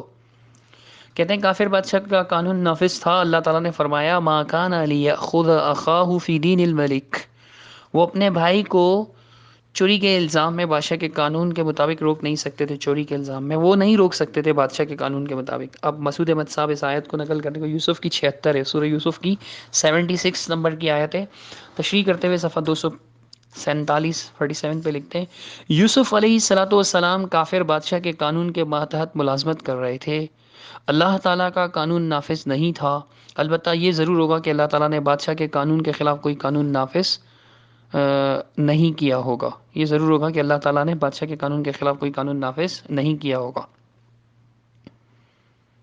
اللہ تعالیٰ نے بادشاہ کے قانون کے خلاف کوئی قانون نافذ نہیں کیا ہوگا۔ اچھا، اگر ایسا ہوتا تو یوسف علیہ السلام شاہی قانون کی پیروی نہیں کرتے اور طاغوت کی پیروی لازمی کرتے، پھر بادشاہ کے قانون کی پیروی نہ کرتے، ورنہ طاغوت کی پیروی لازم آتی۔ ورنہ کیا لازم آتا کہ بھئی وہ تو طاغوت کی پیروی کر رہے ہیں، لیکن انہوں نے یعنی اللہ تعالیٰ نے بادشاہ کے قانون کے خلاف کوئی قانون نافذ نہیں کیا ہوگا۔ اگر ایسا ہوتا، اگر کوئی قانون نافذ ہوتا اللہ کی طرف سے، تو پھر یوسف علیہ السلام اس کی پیروی کرتے نا، بادشاہ کے قانون کی پیروی نہ کرتے۔ تو ایسا تو ہو نہیں سکتا ہے، اس سے تو یہ لازم آتا ہے کہ انہوں نے نعوذ باللہ طاغوت کی پیروی کی، اور مسعود صاحب کہتے ہیں ایسا ہو نہیں سکتا۔ تو اب وہ یہ کہہ رہے ہیں کہ جی بادشاہ کے قانون کی پیروی کی۔ اب جمہوریت اگر کفر ہے تو اس کے قانون کی کوئی پیروی کرتا ہے تو آپ اس کو کیوں کافر کہتے ہیں؟ یوسف علیہ الصلوۃ والسلام نے بھی تو پیروی کی نا۔ بات ختم نہیں ہوئی ہے ابھی، آپ نے اپنا لٹریچر بھی غور سے نہیں پڑھا، وہ بھی مجھے پڑھانا پڑتا ہے آپ کو۔ حالانکہ آپ لوگ کہتے ہیں کہ جماعت کی کتابیں پڑھو، جماعت کی کتابیں پڑھو، تو غور سے پڑھو۔ آپ اس لیے کہتے ہیں آپ کے مولوی کہ وہ جو آپ جو بیت والی دو چار باتیں سن کے نا پڑھ کے امیر کی اطاعت میں لگے رہیں، باقی تو وہ بہرحال اب میں دوسری طرف نکل جاؤں گا، نہیں نکلنا چاہتا۔ نمبر 4 پہ لکھتے ہیں اگر یہ کہا جائے کہ کافر حکومت کی ملازمت کرنا یوسف علیہ الصلوۃ والسلام کی شریعت میں جائز تھا، ہماری شریعت میں کفر ہے، تو اس کے لیے تو دلیل چاہیے۔ یہ مسعود صاحب کہہ رہے ہیں، ہم نہیں کہہ رہے۔ کہتے ہیں اگر کوئی یہ کہے نا تو پھر ہم یہ کہیں گے کہ اس کے لیے تو دلیل چاہیے بھائی، کہ ہماری شریعت میں کفر ہے تو اس کے لیے تو دلیل چاہیے۔ کہتے ہیں یوسف علیہ الصلوۃ والسلام فرماتے ہیں وَاتَّبَعْتُ مِلَّةَ آبَائِي إِبْرَاهِيمَ وَإِسْحَاقَ وَيَعْقُوبَ، یوسف 38، سورہ یوسف آیت نمبر 38، میں اپنے آبا ابراہیم، اسحاق اور یعقوب کی ملت کی پیروی کرتا ہوں۔ مسعود صاحب لکھتے ہیں اس آیت سے ثابت ہوا کہ یوسف علیہ الصلوۃ والسلام ابراہیم علیہ الصلوۃ والسلام کی ملت کے متبع یعنی پیروی کرنے والے تھے، اس پہ چلنے والے تھے، اور رسول اللہ صلی اللہ تعالی علیہ وسلم کو بھی یہی حکم ملا کہ ابراہیم علیہ السلام کی ملت کی پیروی کریں۔ رسول اللہ صلی اللہ علیہ وسلم کو بھی یہی حکم ملا۔ اللہ فرماتا ہے، اللہ تعالیٰ فرماتا ہے سورۃ النحل کی آیت 123 123 نقل کی ہے ثم اوحینا الیک ان اتبع ملت ابراہیم حنیفا وما کان من المشرکین، پھر اے رسول ہم نے آپ کی طرف وحی کی کہ آپ ابراہیم حنیف یعنی یکسوئی اختیار کرنے والے موحد ابراہیم کی ملت کی پیروی کریں، اور مشرکین میں سے نہیں تھے، اور وہ مشرکین میں سے نہیں تھے۔ الغرض رسول اللہ، یہ مسعود احمد صاحب کے الفاظ ہیں، الغرض رسول اللہ صلی اللہ علیہ وسلم اور یوسف علیہ الصلوۃ والسلام دونوں ملت ابراہیم علیہ السلام کے متبع تھے، لہٰذا دونوں کی شریعت ایک ہوئی۔ جو چیز یوسف علیہ الصلوۃ والسلام کی شریعت میں جائز تھی وہ رسول اللہ صلی اللہ علیہ وسلم کی شریعت میں بھی جائز ہوگی، یعنی رسول اللہ صلی اللہ علیہ وسلم کی شریعت میں بھی کافر حکومت کی ملازمت جائز ہوگی۔ اگر جائز نہ ہوتی تو مستثنا کیا جاتا۔ ملازمت کو جائز قرار دے رہے ہیں، ملازمت کو جائز قرار دے رہے ہیں، یہ صفحہ 248 پر۔ تو جب کافر حکومت کی ملازمت کی جا سکتی ہے، کیا تھے وہ، کیا کہا تھا انہوں نے یوسف علیہ الصلوۃ والسلام نے؟ قرآن مجید کی آیت میں موجود ہے نا، یوسف علیہ الصلوۃ والسلام جب وہ خواب کا معاملہ ہوا اور سارا کچھ ہوا تو انہوں نے کیا کہا تھا یوسف علیہ الصلوۃ والسلام نے کہ اجعلنی علی خزائن الارض، قال اجعلنی علی خزائن الارض انی حفیظ علیم۔ اس نے کہا، انہوں نے کہا مجھے زمین کے خزانوں پر مقرر کر دے، یعنی سارے خزانے میرے حوالے کر دے۔ یہ تو وزیر خزانہ کا قانون یعنی اگر کہیں کہ خزانے، ملک کے خزانے میرے حوالے کر دے، زمین سے مراد تو مصر کی زمین ہے نا، قرینہ یہی ہے کہ وہ مصر میں تھے، تو بولے کہ میرے حوالے کر دو یہ مصر کے خزانے، تو یہ تو وزیر خزانہ کا عہدہ بنتا ہے، ملازمت کہیں گے اس کو یا وزارت کہیں گے، چلیں لفظ تو نہیں ہے وزیر کے بھی، اور اس کے بھی لفظ نہیں ہے ملازمت کے بھی، بہرحال مجھے وزارت بہتر لگ رہا ہے۔ تو اب یہ پورا خزانہ ان کے ہاتھ میں تھا، انہوں نے کہا کہ میں بہت زیادہ حفاظت کرنے والا، بہت زیادہ جاننے والا ہوں، میرے حوالے کر دیں۔ اب وہ یعنی اس ملک کے خزانے کی ساری نگرانی وغیرہ کا کام ان کے ہاتھ میں تھا، یوسف علیہ الصلوۃ والسلام کو دے دیا تھا بادشاہ نے۔ تو اگر کافر ملک کے خزانوں کی حفاظت کر سکتے ہیں تو پھر کیا مشکل ہے اگر کوئی جمہوری حکومت میں چلا جائے؟ آپ کو تو کافر نہیں کہنا چاہیے اس کو اس وجہ سے، آپ تو کہہ رہے ہیں کہ یہ تو شریعت، ہماری شریعت میں بھی ثابت ہے، جائز ہے یہ، اگر جائز نہ ہوتی تو مستثنا کیا جاتا، اگر جائز نہ ہوتی تو پھر استثناء کی دلیل آتی کہ بھئی یہ یوسف علیہ الصلوۃ والسلام کے لیے تھی، کوئی دلیل آتی، ہمارے لیے تو دلیل نہیں آئی۔ آگے لکھتے ہیں صفحہ 249 پہ کہ رسول اللہ صلی اللہ علیہ وسلم آزاد تھے، کافر حکومت کے ماتحت نہیں تھے، پھر بھی آپ نے کافر کے شرائط کو مان لیا، آپ چاہتے تو انکار کر سکتے تھے لیکن نہیں کیا، کیا اس سے یہ ثابت نہیں ہوا کہ کافر کے شرائط مان لینا جائز ہے؟ تو ابھی انہوں نے مجبور کر دیا آپ سعید صاحب کو اور سب کو کہ آپ کو الیکشن میں حصہ لینا پڑے گا، وگرنہ تو امریکہ وغیرہ یہ سب آپ کے پیچھے پڑے ہوئے، پھر ہمارے لیے مشکل ہو جائے گا آپ کو سنبھالنا۔ تو انہوں نے لیا حصہ، بہرحال میں اس چکر میں نہیں پڑتا، میں صرف آپ کو یہ بتانا چاہتا ہوں کہ آپ دیکھیے شرائط مان لینا جائز ہے۔ تو انہوں نے کہا کفر یا گناہ نہیں، خصوصاً ایسی صورت میں کہ مسلم کافر حکومت کا ماتحت ہو۔ ہم بھی تو پاکستان میں ماتحت ہیں، یہ کافر تو نہیں کہتے ہم ان کو، لیکن ماتحت ہیں ہم۔ تو وہ کہتے ہیں کہ بھئی یہ سسٹم ہے، جمہوری سسٹم ہے، اس میں داخل ہو جاؤ، تو جو بچ سکتا ہے وہ بچتا ہے، وہ نہیں مانتا دور رہتا ہے، ہم نہیں مانتے، ہم دور رہتے ہیں۔ ہماری کوشش ہے کہ اللہ کرے خلافت قائم ہو جائے، لیکن جو جا رہے ہیں، جب آپ اس ملازمت کو جائز سمجھتے ہیں تو ان کے ساتھ کام کرنے کو، ان کا پارٹ بننے کو اور ان کی غلط باتوں کا انکار کریں گے وہ۔ مثلا اگر پارلیمنٹ میں وہ کوئی قانون کتاب و سنت کے خلاف بنائیں گے تو یہ کہہ دیں گے میرا ووٹ میرے ان کے خلاف ہے، میں نہیں مانتا۔ اور ساجد میر صاحب تو لکھ کر بھی دے چکے ہیں، مطلب ان کی کتاب ہے رانا شفیق پسروری صاحب کی جمہوریت کے موضوع پہ، اس میں ساجد میر صاحب نے لکھا ہے کہ پارلیمنٹ تو پارلیمنٹ ہے، پارلیمنٹ کا اتفاق کیا حیثیت رکھتا ہے، مفہوم عرض کر رہا ہوں، اگر ساری زمین کے لوگ مل کر بھی قرآن و حدیث کے خلاف قانون بنائیں تو میں اسے نہیں مانوں گا۔ ہم کفر تو اس وجہ سے قرار دیتے ہیں نا کہ وہ غیر اللہ کا قانون مانیں گے تو کافر ہوں گے، وہ تو کہتے ہیں میں تو مانوں گا ہی نہیں ایسے قانون کو، ایسی قانون میری جوتی کی نوک پر۔ یہی بات مولانا فضل الرحمان بھی کہہ دیں گے، یہی بات دیگر لوگ بھی کہہ دیں گے، حافظ سعید سے بھی پوچھ لیں گے جی آپ مانیں گے جمہوریت کا جو قانون بن جائے گا، اگر وہ کوئی قانون پاس کر بھی لیں آپ اسمبلی میں، تو آپ اس قانون کو مانیں گے؟ تو کہیں گے ہم تو نہیں مانیں گے۔ تو پھر وہ کافر کیوں ہوئے بھائی؟ کافر تو اس وجہ سے ہوتے ہیں نا کہ غیر اللہ کا قانون مانیں گے۔ اب آپ کہیں گے نہیں قانون بنانے کا اختیار تو مانتے ہیں، قانون تو کئی قسم کے بنتے ہیں، ٹریفک رولز بھی قوانین ہیں، لیفٹ سائڈ چلنا ہے رائٹ سائڈ چلنا ہے، یہ قانون ہے نا۔ ہمارے یہاں ڈرائیونگ رائٹ سائڈ ہوتی ہے، یہ بھی تو قانون ہے، ٹریفک سگنل پہ رکنا ہے، یہ بھی تو قانون ہے، اگر آپ نے ٹریفک سگنل کراس کیا تو آپ پر جرمانہ لگے گا، جہاں 60 کی سپیڈ ہے وہاں آپ 70 کی سپیڈ میں گئے جرمانہ لگے گا، جہاں آپ کو 120 کی سپیڈ میں چلانا ہے وہاں آپ 100 کی سپیڈ میں چلے اس لائن پر تو آپ کو جرمانہ لگے گا۔ یہ سارے بھی تو قوانین ہیں نا، یا یہ قوانین نہیں ہے؟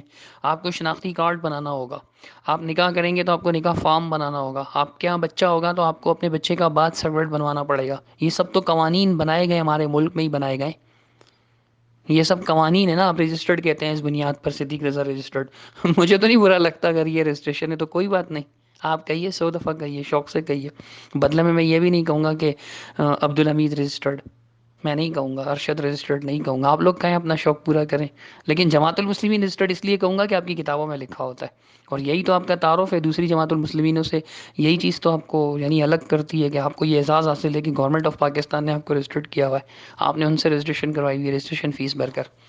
تو میرے پیارے بھائی آپ اس پر یہ دیکھیں کہ ایسی صورت میں آپ لوگ کیوں مطلب ایسے لوگوں پر جو جمہوری حکومت میں جاتے ہیں ان پر کفر کا فتویٰ لگاتے ہیں، جبکہ یوسف علیہ الصلوۃ والسلام بادشاہ کی مدد کرتے رہے خزانوں پر، کافر بادشاہ وہ تو نبی تھے، اور آپ کے نزدیک ہماری شریعت میں بھی جائز ہے، الگ الگ نہیں، آپ نے خود لکھا ہے صفحہ 247 48 پر آپ اعتراض کا جواب دے رہے ہیں آئینہ دار کی۔ آگے بھی آپ لکھتے ہیں کہ کفر یا گناہ نہیں، خصوصاً ایسی صورت میں کہ مسلم کافر حکومت کا مات ہے، تو اس سے یہ بھی ثابت ہوا کہ کافر حکومت سے امتحان کا یا گاڑی یا نکاح وغیرہ کا رجسٹریشن کرا لینا جائز ہے۔ اصل میں مسعود صاحب یہ بتانا چاہ رہے تھے کہ جماعت کا رجسٹریشن وہ گاڑی واڑی بیچ میں لے آئے، چلیے جب جائز ہے ہیں تو پھر ایسی صورت میں ان کے ساتھ جو ہے نا وہ کوآپریٹ کرنا بھی جائز ہوگا، کوآپریٹ بھی کیا جا سکتا ہے، یعنی غیر شرعی کاموں میں نہ کرے گا کارپوریٹ آگے مسعود احمد صاحب نے خود لکھا ہے، دیکھیں میں پڑھ کے سنا دیتا ہوں آپ کو. آگے لکھتے ہیں صفحہ نمبر اس کے آخر پیج پر 252، یعنی طاغوت والا، طاغوت کے متعلق غلط فہمیوں کا ازالہ جہاں ختم ہوتا ہے. تو نمبر 7 خلاصہ، کافر حکومت کی ملازمت کی جا سکتی ہے اور اسی متفقہ اصول کے تحت کی جا سکتی ہے جو درج ذیل ہے کہ لا طاعت لمخلوق فی معصیت الخالق. شرح السنہ سندہ صحیح التعلیقات للبانی علی المشکات. علامہ البانی رحمہ اللہ کی مشکات کی تعلیقات میں اس کو کہا گیا ہے کہ اس کی سند صحیح ہے کہ خالق کی نافرمانی میں کسی مخلوق کی اطاعت نہیں کی جا سکتی. ملازمت کی جا سکتی ہے اس متفقہ اصول کے تحت کی جا سکتی ہے جو درج ذیل ہے. تو جمہوریت میں بھی جایا جا سکتا ہے، اس متفقہ اصول کے تحت جایا جا سکتا ہے کہ خالق کی نافرمانی نہیں کریں گے. مخلوق کی نافرمانی ہو جائے مسئلہ نہیں ہے، مخلوق کی اطاعت کرتے ہوئے خالق کی نافرمانی نہیں کریں گے. تو وہ کہہ رہے ہیں ہم اپنے حقوق لینے کے لیے جاتے ہیں، ہم غیر اللہ کے قوانین کو نہیں مانیں گے. اگر اللہ کے علاوہ کوئی قانون اللہ کے قانون کے خلاف، سنت کے خلاف کوئی قانون بنا تو ہم اس پر آبجیکشن کریں گے، احتجاج کریں گے. اور علماء کرام تھے جب اسمبلی میں تو انہوں نے قادیانیوں کو کافر قرار دلوایا نا. یہ علماء ہی تو تھے جنہوں نے اتنی زیادہ محنت کی، یہ علماء ہی تو تھے نا. یہ ہمارے وزیروں کا کام تو نہیں تھا، علماء تھے نا یہ، انہوں نے اتنی محنت کی اور کافر قرار دلوایا. یہ کوئی کم کارنامہ تو نہیں ہے پاکستان پارلیمنٹ کا. اچھی چیزیں، خیر کی چیزیں بھی آ سکتی ہیں. اس طرح کی مثالیں دے کر ایسے لوگ جمہوریت کو، جو یہ بھی کہتے ہیں کہ یار ہم یہ نہیں مانتے، آپ کہتے ہو کہ بھئی جمہوریت کا مطلب یہ ہے کہ جیسے مسعود احمد صاحب نے توحید میں بھی لکھا ہوا ہے کہ جی وہ جو ہے نا غیر اللہ کا قانون یعنی بنانے کی گنجائش ہو، اللہ تعالیٰ کے بندوں پر صرف اللہ تعالیٰ کے بنائے ہوئے قوانین نافذ ہوتے ہیں، انسانوں کے بنائے ہوئے قوانین کا انسانوں پر نافذ کرنا ان کو واجب التعمیل سمجھنا کھلا ہوا کفر ہے. تو وہ کہتے ہیں کہ بھائی اللہ کے قانون کے مقابلے میں کھلا ہوا کفر ہوگا نا. اگر ٹریفک قانون کو آپ کفر تو نہیں کہتے، ٹریفک قوانین کو آپ کفر کہتے ہیں. یہ قوانین اللہ نے تو نہیں بنائے کہ رائٹ سائڈ چلنا ہے، لیفٹ سائڈ چلنا ہے. آپ کہہ سکتے ہیں کہ اللہ تعالیٰ نے انسانوں کی بھلائی کے لیے، مطلب اللہ تعالیٰ نے انسان کی جان کو بڑی اہمیت دی اور یہ ساری انسانی جانوں کی حفاظت کے لیے یہ قوانین بنائے گئے. تو یہ استدلالات ہیں نا، ہمارے استدلال ہیں نا. رائٹ سائڈ رانگ سائڈ چلنا ہے، یہ انسانوں کے بھلائی کے لیے. اگر اندھا دھند چلیں گے تو ایکسیڈنٹس بہت ہوں گے، انسان مارے جائیں گے، اور انسان کی جان کی بڑی قیمت ہے. ہر جاندار کی اسلام میں بڑی مطلب قدر و منزلت ہے. تو جانیں تلف کرنا یہ اللہ تعالیٰ کو پسند نہیں ہے. تو یہ اللہ تعالیٰ کی فرما برداری میں یہ استدلال کر کے قوانین بنائے گئے. تو درجہ تو قانون کا ہی ملا ہوا ہے نا اس کو بھائی. تو اس طرح کی اور بھی بہت ساری چیزیں ہیں، قوانین ہیں جو غلط ہیں، ان کا انکار کر دیں. لا طاعت المخلوق فی معصیت الخالق، مخلوق کی یعنی کہ اطاعت نہیں کرنی خالق کی نافرمانی میں. اس اصول کے مد نظر تو جمہوریت میں یہی ہے، آپ انکار کر دیں جو غلط قانون بنے گا. آپ کو سینیٹر بہت یاد آتے ہیں، نام بھی نہیں لے پا رہے ہوتے ہٹک ہٹک کے گھبراہٹ میں. علامہ سینیٹر علامہ ساجد میر صاحب نام ہے، یا حافظ ساجد میر صاحب کہہ دیجیے آپ ان کو، سینیٹر ساجد میر صاحب. تو یہ جو ہیں یہ نہیں مانتے. انہوں نے اگر کوئی قانون مانا ہو تو بتائیں، انہوں نے کہا ہو. اگر یہ کہیں کہ ہاں جی گورنمنٹ کو پورا حق ہے، وہ جو چاہے قانون بنا سکتا ہے، انسانوں کے بنائے ہوئے قوانین چاہے قرآن و سنت کے خلاف ہوں تو تب بھی واجب التعمیل ہوں گے، تو ہم بھی کہیں گے ہاں یہ کفر ہے. جیسے مسعود صاحب نے کہا کہ ان کو واجب التعمیل سمجھنا کھلا کفر ہے. تو واجب التعمیل سمجھیں گے جو کتاب و سنت کے خلاف ہوگا، اور جو کتاب و سنت کے موافق قانون بنے گا تو وہ تو نہیں نہ ہوگا. مثلا آپ دیکھیں تعزیرات بھی تو کوئی چیز ہے نا. آپ کے ہاں بھی کچھ ایسے قوانین بنے ہوئے نا، جماعتی طور پہ بھی کچھ قوانین بنے ہوئے، تو ان قوانین کو اللہ کا قانون تو نہیں کہہ سکتے آپ. انتظامی قوانین آپ نے بنائے ہوں گے نا کچھ، جیسے موٹر کے بارے میں آیا تھا کہ بھئی یہاں سے موٹر سے پانی نہیں لینا، وہاں سے پانی نہیں لینا. یہ سارے وہ ایک آیا تھا لیٹر، پتہ نہیں چھوٹی چھوٹی باتوں پہ لیٹر آ رہے ہوتے ہیں. تو میرے پیارے بھائیوں یہ ہے معاملہ سارا جمہوریت کا. اب آپ مزید جو ہے نا وہ کیونکہ 1 گھنٹے سے میرے خیال سے اوپر گفتگو ہو چکی ہے، تو میں انشاءاللہ جو ہے اس کو باقی کل کروں گا. اور مزید جو مسعود احمد صاحب نے موازنہ وغیرہ کیا ہے جمہوریت کا تو اس کو بھی دیکھیں گے. میں یہی عرض کروں گا کہ جمہوریت کے اندر جو چیز کفر و شرک ہے، جو اس کو مانے گا، اس پر عمل کرے گا، وہ پھر چاہے اپنے آپ کو اہل حدیث کہے، اہل اسلام کہے، یا جماعت المسلمین کا کہے، وہ کافر و مشرک ہے. کفر و شرک میں مبتلا ہوگا تو. لیکن جو کہے گا کہ نہیں نہیں نہیں نہیں، یہ تھوڑی آپ جو کہہ رہے ہیں کہ بھائی قوانین کو انسانوں پر نافذ کرنا ہے، ان کو واجب التعمیل سمجھنا کھلا ہوا کفر ہے، تو ہم تو ایسے قانون کو مانیں گے ہی نہیں جو اللہ اور اس کے رسول کے قانون کے خلاف ہو.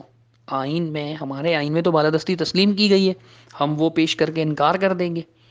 تو جو انکار کر دے گا وہ کیوں کافر ہوا؟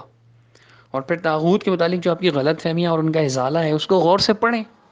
جب یوسف علیہ الصلوۃ والسلام ایک کافر حکومت کے ساتھ ان کے خزانوں کی حفاظت کر سکتے ہیں، اور دیکھیں آپ کہ بھائی جو خواب انہوں نے دیکھا تھا، 7 یعنی کہ موٹی گائیں، 7 پتلی گائیں، اور پھر وہ 7 سال قحط کے، اور 7 سال بڑے زرخیزی کے، پھر 7 سال قحط کے، پھر اس کے بعد 1 سال بارش ہوا، اور یہ سارے 14-15 سال تو یہی بنتے ہیں. تو یہ سارا عرصہ یوسف علیہ الصلوۃ والسلام اس کے بعد بھی سنبھالتے رہے ہوں گے، سارا ٹوٹل تو نہیں لیکن اتنا لمبا عرصہ تو رہے نا. 14-15 سال کم تو نہیں ہوتے. ان کے ساتھ حکومت میں کام کرتے رہے. اس دوران میں ان کے بھائیوں کا آنا، ان کے گھر والوں کا آنا، سب کا یہاں آ کر رچ بس جانا. تو یہ کافر حکومت کے ساتھ ہی سارے معاملات چل رہے تھے. اگر جمہوریت کفر بھی ہے تو کفریہ حکومت کہلائے گی. تو اس کے ساتھ کیوں نہیں کام ہو سکتا ہے اپنے مفادات حاصل کرنے کے لیے؟ یعنی جو ہمارے ذاتی حقوق ہیں ان کو حاصل کرنے کے لیے اگر کوئی ان میں چلا جائے، یہ کہتا ہوا کہ میں ان کے کفر سے بچوں گا. جیسے یوسف علیہ الصلوۃ والسلام نے ان کا کوئی کفر تسلیم نہیں کیا تھا. آپ تو مانتے ہیں کہ یہ صرف شریعت یوسفی نہیں تھی بلکہ شریعت محمدی بھی ہے صلی اللہ تعالیٰ علیہ وسلم. آپ تو لوگوں کی ذہن صاف کرتے ہیں. آپ اصول بناتے ہیں باقاعدہ کہ جی اس اصول کو مد نظر رکھ کر کیا جا سکتا ہے، ملازمت کی جا سکتی ہے. جب ملازمت کی جا سکتی ہے تو اس حکومت کا حصہ کیوں نہیں بنا جا سکتا اسی اصول کے مطابق؟ تو اس طرح زبردستی جمہوریت کو کفر و شرک قرار دینا، اور یعنی کفار کی جمہوریت کو سامنے رکھتے ہوئے، ان کے ہاں تو مطلب اسلام وغیرہ تو نہیں ہے نا، لیکن مسلمان تو ایسے نہیں ہیں. اور خاص طور پہ جو دیندار طبقہ ہے ہمارا، کتاب و سنت کو ماننے والے لوگ ہیں، دیندار طبقہ تو نہیں نا کہتا. وہ تو آئے دن اٹھاتے ہیں آواز کہ یہ تمہارا قانون جو ہے قرآن کے خلاف ہے، ہم نہیں مانیں گے. کئی لوگ کہہ رہے ہوتے ہیں، صرف اہل حدیث نہیں، سبھی کہہ رہے ہوتے ہیں. تو میرے پیارے بھائیوں، یہ ان کی ضد ہے بلا وجہ کی، بات کو خود سمجھے نہیں ہیں، اور جو ہے نا وہ لے کر لٹھ لے کر بھاگ رہے ہیں. ایک ہی لاٹھی سے سب کو ہانکتے ہیں یہ، ایک ہی لاٹھی سے سب کو ہانکنے والا جو ہے وہ عقل مند نہیں ہو سکتا. باقی اس سے زیادہ میں کوئی تبصرہ نہیں کروں گا. ابھی میں نے آدھا تبصرہ آدھا ہی پڑھا ہے، اور انشاءاللہ میں باقی بھی پڑھوں گا. مسعود احمد صاحب کے باقی دلائل بھی پڑھوں گا اور ان کی بھی وضاحت کروں گا. آپ خود اندازہ لگا لیجئے باتیں سمجھ کر. توحید المسلمین یا الجماعت اٹھا کر پڑھ لیجئے، سمجھیے بات کو کہ وہ جس چیز کو کفر قرار دے رہے ہیں. ہمارے یہاں کتاب و سنت کے ماننے والے جو جمہوریت کے قائل ہوئے ہیں، ابھی ہوئے ہیں یا پہلے سے تھے، وہ لوگ ان چیزوں کو مانتے ہی نہیں ہیں. یا تو ہونا کہ ان کے پاس کوئی اتھینٹک ثبوت ہو کہ وہ کہتے ہیں کہ نہیں نہیں نہیں نہیں نہیں، کتاب اللہ کے خلاف قانون بنے، سنت کے خلاف بنے، کوئی نہیں، بناتے رہیں، ہم مانیں گے. قوانین جو بنائے جاتے ہیں اس کا کیا مطلب ہے؟ ایسے نہیں کہ وہ وہاں پر بیٹھ کر حرام و حلال کے قوانین بنا رہے ہوتے ہیں. وہ تو صرف کتاب و سنت میں ہوگا، وہ جو کتاب و سنت کے مطابق اس پہ چلے گا. ملکی مفادات میں اس وقت کیا کرنا ہے؟ یہ جو فیصلے ہوتے ہیں اس قسم کے کہ بھائی یہ جو معاملہ آیا ہے اس میں اس معاملے کو کس طرح سے کیا، مطلب جو نئے مسائل آتے ہیں، سیاسی معاملات ہوتے ہیں، ان کے بارے میں بات ہو رہی ہوتی ہے، انتظامی امور کے بات ہو رہے ہوتے ہیں. وہ تو مشورے سے ہی تھے ہوں گے نا، یعنی کہ امرہم شورا بینہم.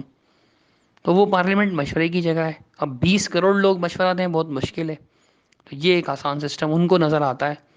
تو یہ ساری باتیں آپ اس کو غلط ثابت کر سکتے ہیں دلائل سے، لیکن آپ چھوٹتے ہی کہیں کہ کافر مشرک ہیں. آپ کہیں یا کوئی اور کہے، کوئی شاجی کہیں یا آپ کہیں، ایک ہی بات ہے. زیادتی ہوگی، ظلم ہوگا. کسی کے بھی ایمان اور اسلام کو اتنا سستا مت سمجھیں. اللہ تعالیٰ میں سمجھنے کی توفیق عطا فرمائے. اقول قولی ھذا